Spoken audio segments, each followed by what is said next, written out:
welcome to Unclutter, the podcast that discusses the connection between faith and organizing. Our focus is not just how to be organized, but why it's important from a biblical standpoint to leave the chaos and the clutter in our lives behind. I'm Angie Heitch, an author and certified professional organizer living in East Tennessee. And I'm Liana George, an author and former professional organizer living in Houston, Texas. Are you ready to unclutter your heart and home to make room for what matters most? If so, let's dive in. So, Angie, in just a few weeks, we'll be celebrating Mother's Day, Mhm. and a day that's special for both of us because we each have two girls. Although Yes. I guess we shouldn't call them girls; they're adult women now. But I know in our minds they will always be little girls. Absolutely, yes. It's hard to believe that we have 2 adult daughters. Yeah, Yeah, it's I know. I crazy. don't look a day over 25, so I don't know why anybody would think I'd have it. Yeah, so Mother's Day is great. It's a perfect opportunity to both love on my own mom, whose name is Judy Oh, and lives close to me, and as well as to connect with my 2 daughters, Emma and Lydia, who don't live so close, but, being a mother is a joy, so Mother's Day is a great holiday. it is. That's true. I'm so blessed by Mother's Day. My mom passed away a long time ago. I do have a stepmom Mm. that I do get to celebrate, but I am blessed beyond measure, like you, with Kaylee and Abby, my daughters. And I love that we get to, even though we don't get to share it in person most of the time because they live in Yeah. different cities and states. Um, it is a special day to Mhm. celebrate. So I'm grateful. But I know that you and I could talk about being mothers and gushing on our children all day long. But I know we won't. Mhm. We don't want to subject our listeners to all that. But we are going to be talking about kids today in a different sense, and that we're going to be talking about organizing your kids' work and play because you and I both know that that is a challenging area uh, Mhm. as parents to deal with all the stuff that kids bring into their home, whether it's test papers, handwriting practice, or beloved toys. And Mhm. because it's such a big topic, we're breaking this down into 2 episodes. So Right. today, we're going to be talking about one topic, which is toys and play stuff. And then the next episode, we'll be talking about artwork, schoolwork, and all that kind of fun stuff. Yeah. So it is a lot. And if we don't address it and get some systems in place quickly, it can be just completely overwhelming. And I know for me, when I get overwhelmed, I just am paralyzed. I do nothing. And so then that makes it even worse because it continues to pile us and up and you feel guilty. And anyway, so we want to deal with it quickly. And we don't want to think that do like some people do. Well, it's hard to make decisions what to keep and not to keep, so I'll just keep everything. And then when they grow up, I'll just be able to give that all to them. They'll be so excited. But no, they won't be excited. It'll just be like this major pile of the past, and they'll feel like it's just been dumped on them. Yeah, that's true. It's so true. And so rather than pass on this stack of unwanted stuff, uh, which I can just imagine in my mind, if I did that to my girls, they would just be like, "What is this? And why did you keep it?" you Yeah. know? And then I'm thinking these are all these precious memories, and they're just gonna go, toss it in the trash. I don't really want it. So let's avoid that with our children and our listeners' children. And rather than pass on stacks of unwanted stuff, today we're going to help you guys call the important from the unimportant. So when you do give it, whether it's a essay they wrote or a handprint when they were little, um, or maybe just a beloved stuffed animal, it's more of a treasured memory than just Mhm. trash. Okay. Absolutely. Yeah. All right. So if we're going to help them, then we got to get started. We have a lot of ground to cover. So if you want to start us off, Leanna, that would be great. Yes, definitely. We have a lot to talk about, but as always, before we dig in, we want to remember that everything we share on the Unclutter podcast is rooted in God's word. And so Mhm. for today's episode, the verse we want to keep in mind is Proverbs 22:6, which says, "Train up a child in the way he should go, and when he is old, he will not depart from it." And while we're talking to mainly the parents today, because obviously I doubt we have any kid listeners, although that would be great. Yeah. It's important to remember that training a child is also training them to be organized too. Mhm. Um, it's one of our responsibilities as parents. And I think a lot of times parents don't think about that. They think, oh, they'll learn that in school, or it's their personality. So they're going to have it or they're not. Mm. And you and I have talked about it many times, is that this is a learned skill. And we're not teaching it in school. I can promise you. Angie and I are both former school teachers, and there were 30 kids in a classroom. I couldn't individually cater to their learning styles to help them get organized. So Yeah. really, it does fall on the parents. And so you may not think about it as a parent, and you may not think that it's important to the kid, but in time they will learn these skills if you train them up in them. Um, I promise you, I know it took my daughters a very long time to grasp it, but they finally have. I don't know about your daughters, whether how they're organized or not. But anyway, just know that as a parent, it's your responsibility to train them up in many ways, including being organized. So now that Yes. we have that understanding, let's keep going, Angie. Get us started. All right. So we are going to first start, as we said, this episode is going to be all about corralling our kids' play. So primarily, we're talking about toys or other things they do in their spare time. And the first problem that we have with this is the problem we have with really just about any category, and that is that we have too much stuff. So, a recent Time Magazine article uh, learned this fact that just never ceases to amaze me. So, if you think about how many children there are in the world, the United States has only about 3% of the kids' population of the world. But US families buy more than 40% of the toys purchased globally. So that is just mind boggling. We only Yeah, have 3% of the kids, but we buy over 40% of the toys. yeah. So, no doubt our kids are growing up with too much stuff. And then that tends to overstimulate them, stressing them out, stressing us out, and not having enough space. And it's a perfect combination for chaos. So, the first step that we're going to talk about is just corralling our kids' stuff to start sorting and getting rid of some things, just like we do with our personal items. So we always recommend to figure out a small section or a small space and begin that process of sorting like with like. And it's going to allow you to be able to say how many of each type of toy you have. And so when you're able to see like how many Legos, how many craft supplies, how many cars, how many this and that, it's easier to determine what is going to stay and what can be let go. And I like that you said small, because a lot of times parents in our minds, we think, oh, we're going to go tackle the playroom today, right?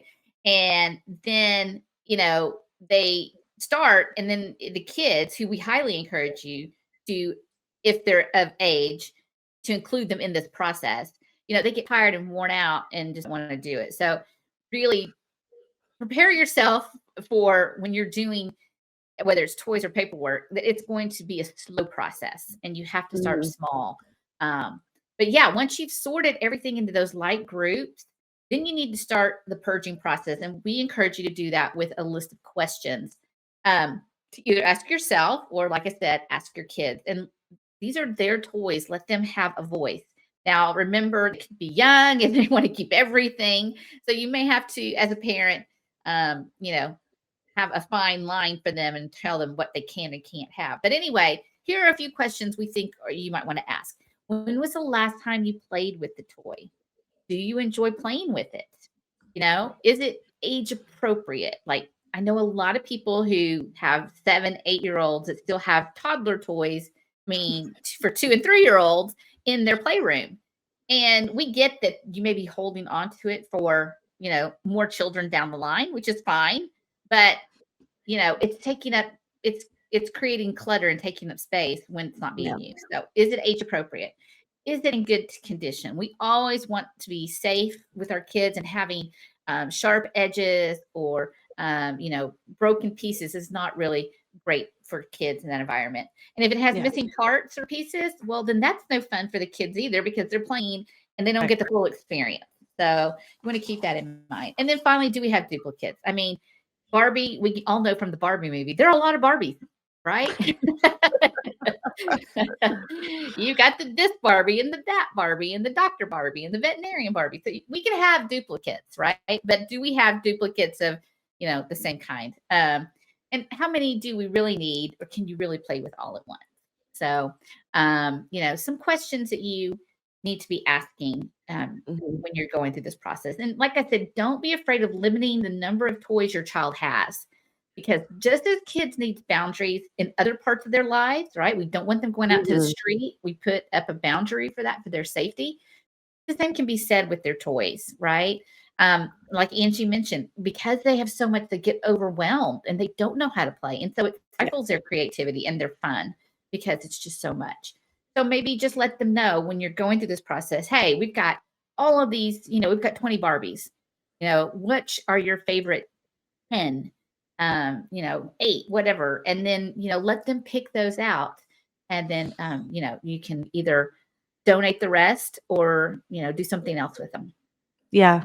And I love that idea of being very specific with a number. Another great way to do it is to base it on the space that you have decided to set aside for a particular thing. And that way you make the space the main thing. Party.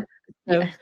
so like, okay, we've got this container for this category of stuff. So, and we're not going to do more than that. So let's pull them all out and let's put your favorites in. Then when it's full, it's full. That's all we have. So, but establishing those limits is great.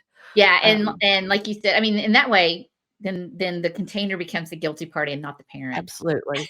Yep. Container's the bad guy, not you. Yeah. Exactly.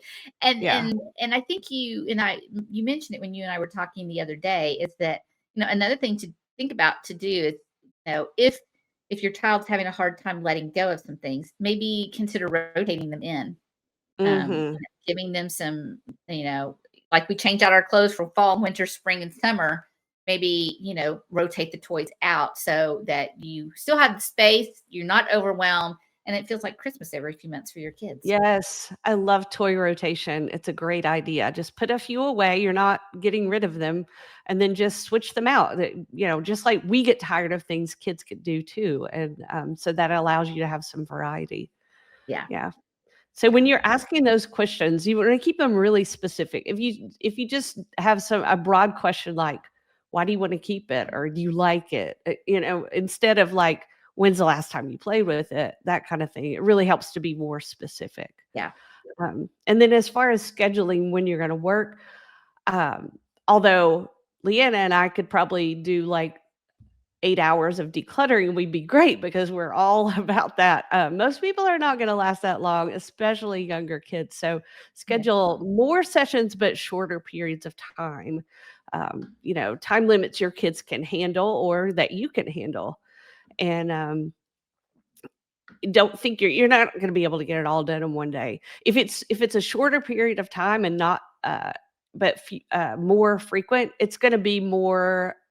You're going to have a better experience. So you can go, remember when we did that before and we did a couple of hours and then we did something fun? Well, let's do that again, as opposed to remember last weekend when we were sitting there for 8 hours going through stuff. Nobody wants to do that. Yeah. Yeah. And figure out ahead of time what the destination of the things that you're letting go. While some things, if they're broken or whatever, may just go to the trash.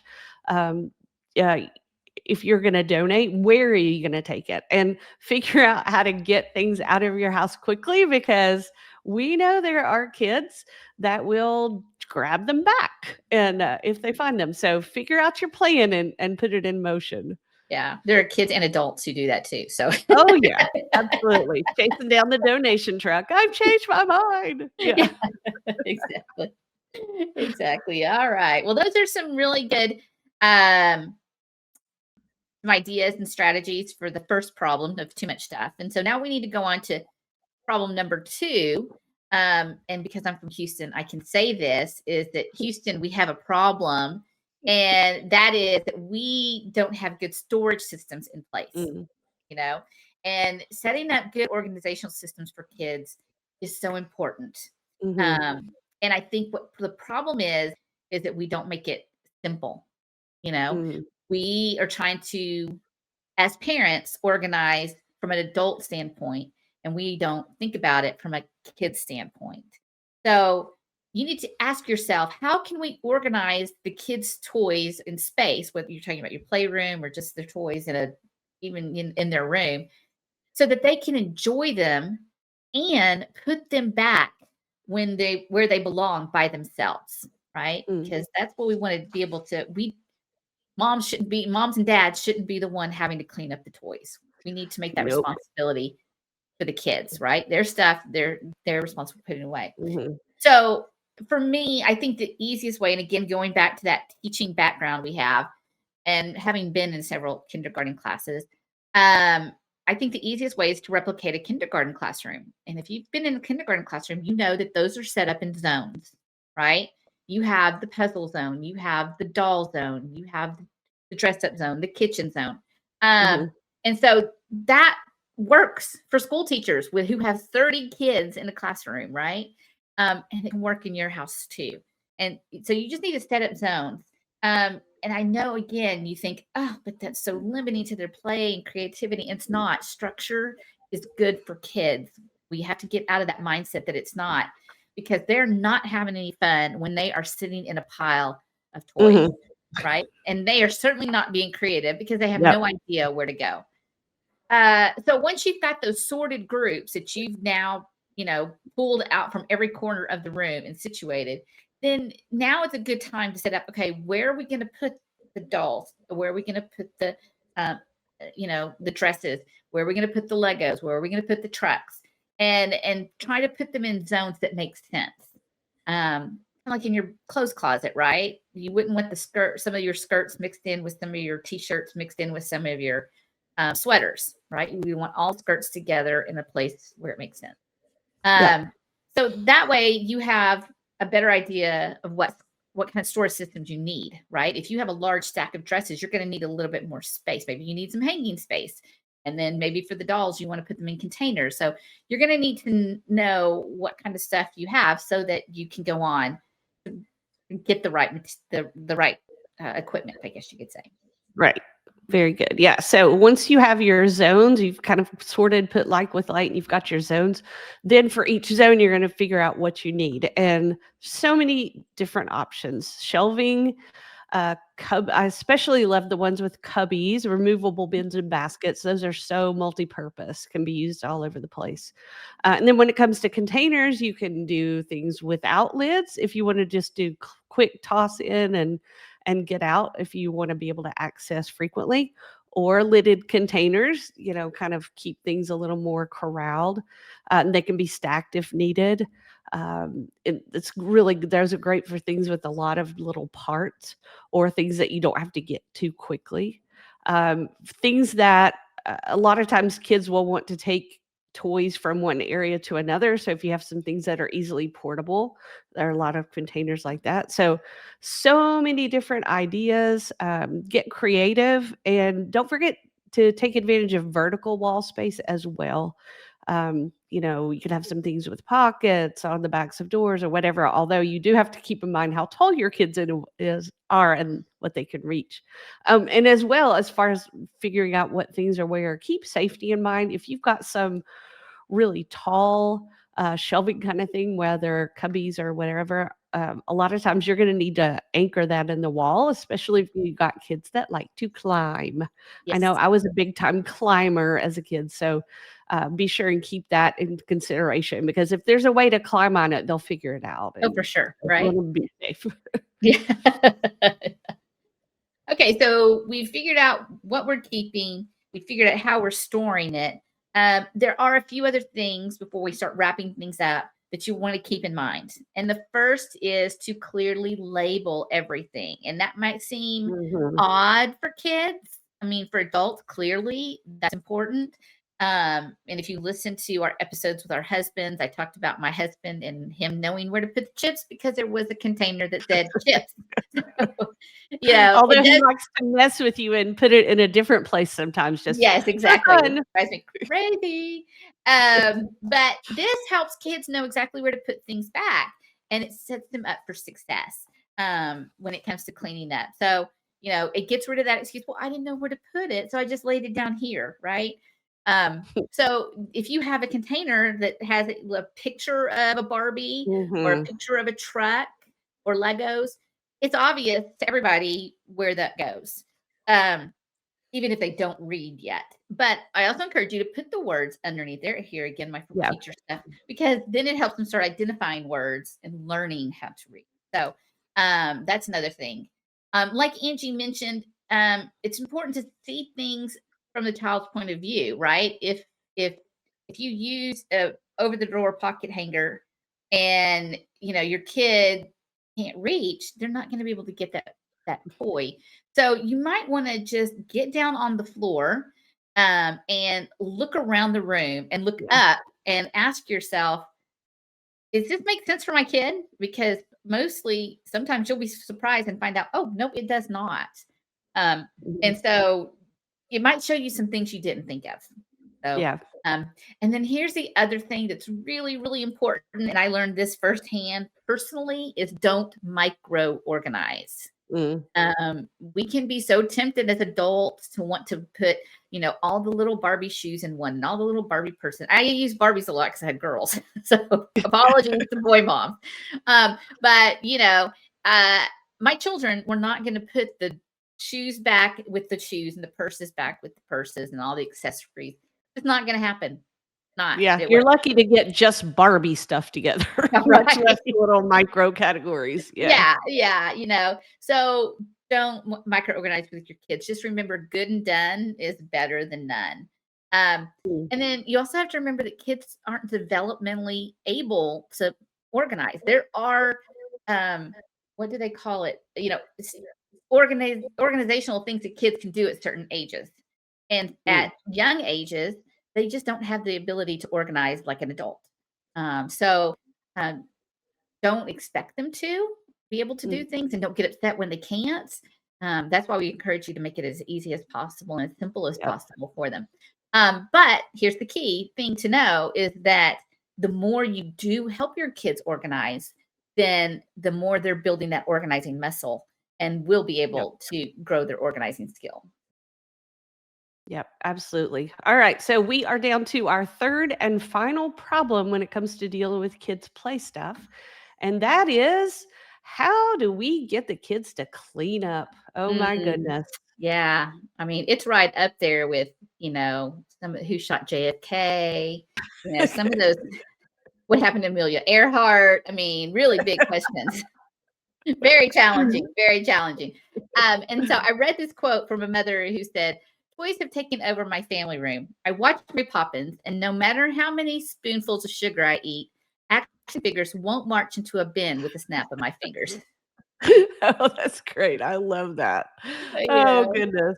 Yeah, it's so, yeah, Leah and I get it. We have been there, so have all the other parents. No judgment if you're struggling.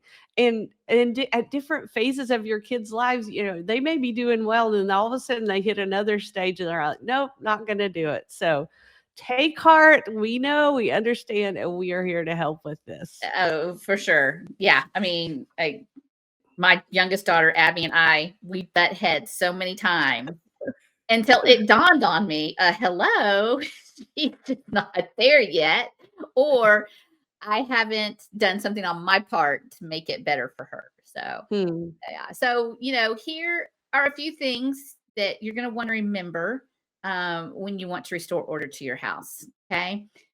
First is parents have to set the example. Oh, so It's so true. important, right? When you train a child up, you have to be the coach, right? You have to be the one leading the way. And so you can't send mixed messages to your kids and tell them, go clean up your room, but your room is just as messy, right? Mhm. Or if your child sees you just lay things down and not put back where they belong, then guess what? They're going to lay things down and put them back, not put them back where they belong. And then you're going to wonder Yep. why you're start having problems with that. So remember to be the model and lead the way. And then Mhm. instill habits of picking up. I think one of the major mistakes we make as parents is we wait until the last minute at Mhm. 7:55 at night, right before the kid's supposed to go to bed. And they're just too tired to pick up. And we're Yeah. like, no, well, we got to get this done before you go to bed. We can't, have this messy. And then it's a meltdown, and then it's a power Yep. struggle, and then it's just all out war. So rather than have that, try to think about some ways to instill daily habits of picking up throughout the day. Maybe Mhm. you do, if they're still young and at home, you do before lunch, or you do some cleanup before dinner, and then one more time before bedtime, so that you're not having so much to clean up. And it gets rid of those hour-long sessions and those, meltdowns that are inevitable, that nobody really wants, kids or Yep. parents. Right. Absolutely. All right. And here are just a few more tips to help your kids participate in the cleanup. So we've talked about before, you've got to teach the skills. This is a skill that will develop over time. And the more you show them and teach them, the more they're going to learn. Like Leanna was talking about recently, you were talking about this whole cleanup thing. And if you send a kid to the room and say, okay, go clean your room, and we know what that expectation is, that they will put toys away, they'll put, clothes in the drawers or the dirty clothes basket or whatever. We know what that means, but kids may not know, well, what does that exactly mean? So if you need to kind of teach them really specifically, okay, what's the standard? And, do it with them a few times so that they can't say, well, I didn't know what you meant. Yeah. So very, very specific, Yeah. you And if they know. have a lot of mess, again, they can get overwhelmed. They have no idea where to start. Oh You yeah. know, and so they just sit there and they look at things, and then they get distracted because they start playing with stuff. And then we walk in the room and they're like, why haven't you done anything? Yep. You know? And it's Yep. 'cause we haven't, and Absolutely. I mean, it took me a long time with Abby to figure that out, that I had to go, okay, Abby, I need you to go to your room and clean up. And why don't you start with your stuffed animals and put them all back where they belong, you know? Mhm. And then once she had that done, I could check it and see what was going on. Like, okay, now let's do this part, and Mhm. that really makes a help. Yeah. And don't forget to reward your kids for their efforts. It doesn't have to be anything really big, but if they do a great job, say, okay, well, let's make playtime 5 minutes longer. I mean, that's exciting. I get to stay 5 minutes longer because I did a good job of cleanup. So spoonful of sugar makes the medicine go down. So make it fun, make it a game, give some rewards, and keep it a positive experience. Yeah, and we're not encouraging you to bribe your children. That's not what we're trying to tell you to do, right? But just like everybody wants to be rewarded for a job well done, Mhm. even kids do too. And it doesn't have to be financial. Like Angie said, it could just be 5 more minutes of playtime. That's all it Yeah. takes. Yeah. Yeah.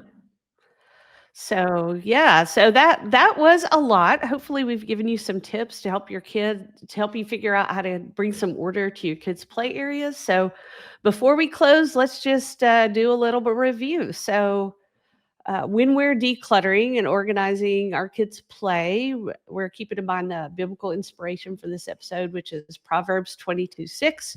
Train up a child in the way he should go. When he's old, he will not depart from it.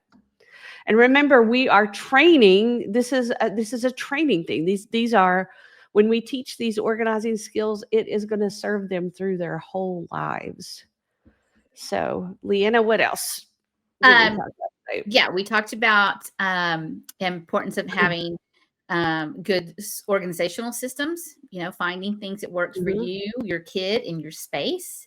And then we also talked about just some last minute reminders of, things that you'll want to keep in mind, as well, in terms of labels, Yeah, in terms of fun, different things like that. right. And the whole thing of volume, the too much stuff, and trying to winnow it down to what you can handle. Yes. So, we hope this episode has given you the inspiration and the tools that you need to conquer this important challenge. We know you can do it. And feel free to reach out to us with questions. If you start trying to put some of these things into practice, you're like, this is not working. We love hearing from our listeners. So shoot us an email, contact@uncluttered.faith. And we always encourage you to share this episode and our podcast. You have family and friends that are struggling with the same things as you. So we would love for you to share. And so until next time, when we will conquer the kids' work, things that they can bring home from school work, and artwork, always keep in mind that an uncluttered life is an abundant life.